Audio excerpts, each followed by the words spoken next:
যেতিয়ালৈকে কাম কৰি থাকিম তেতিয়ালৈকে জীয়াই থাকিম বছ। যিদিনা কাম কৰিব নোৱাৰিম সিদিনা মৰি যাম। খতম। Bye bye. আজি 20 ছেপ্টেম্বৰ। যোৱাকালি 19 ছেপ্টেম্বৰত জুবিন গাৰ্গ আমাৰ মাজৰ পৰা গুচি গ'ল।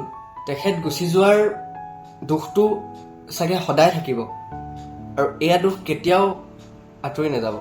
আমি যেতিয়া সৰুতে খেল ধেমালি, ক'ৰবাত পিকনিক, ক'ৰবাত আমি ফুৰিবলৈ গৈছিলোঁ, প্ৰত্যেকটো মমেণ্টত আমি জুবিন গাৰ্গৰ গান, গীত শুনিছিলোঁ আমি। আৰু সেই গীত আজিও শুনো আমি। আৰু অনিৰ্দিষ্ট কাললৈকে অসমত জুবিন গাৰ্গৰ গীত চলি থাকিব। কিন্তু যিজনে গীত গাইছিল তেখেতে আমাৰ মাজত নাই। তেখেতে যেতিয়া নৰ্থ ইষ্ট ফেষ্টিভেলত যাবলগীয়া আছিল, তেখেতে কৈছিলে মোৰ যাবলৈ মন নাই বুলি, বাট তেখেতক জোৰ কৰি নৰ্থ ইষ্ট ফেষ্টিভেললৈ লৈ যোৱা হৈছিল। আৰু তাত গ'ল বাৰু, ঠিক আছে, তেওঁ অসমৰ কাৰণে গৈছিল। তাৰপিছতে গ'ল, তাত যোৱাৰ পিছত আইলেণ্ড এখনত স্কাই শিৱৰ কাৰণে গৈছিল। তাত আইলেণ্ডখনত গৈ তেখেতৰ নিজৰ ভিডিঅ'টোত আপোনালোকে ক্লিপটো মই ইয়াতে ওপৰতে দি দিছোঁ, আপুনি চাই লওক। এই স্কুটে ক্লিপত দি দিছোঁ। ক্লিপত তেখেত যেতিয়া পানীত জঁপিয়াবলৈ গৈছে, তেতিয়া তেখেতক দেখি বুজা গৈছে যে তেখেতক দুৰ্বলতা মানুহ পুৰা। তেখেতে পানীত কেনেকৈ জাৰ্ণি কৰিব, কেনেকৈ ছাৰ্ভাইভ কৰিব পানীৰ ভিতৰত।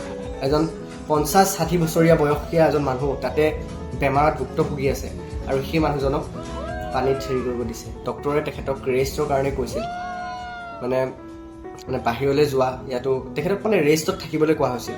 চ' তেখেতে অসমৰ কাৰণে তেখেতে কৈছিলে যে মই যদি নৰ্থ ইষ্ট ফেষ্টিভেলত গৈ নাযাওঁ তেতিয়াহ'লে আমাৰ অসমখন কি হ'ব। চ' তেনেকুৱা কৈছিল তেওঁ।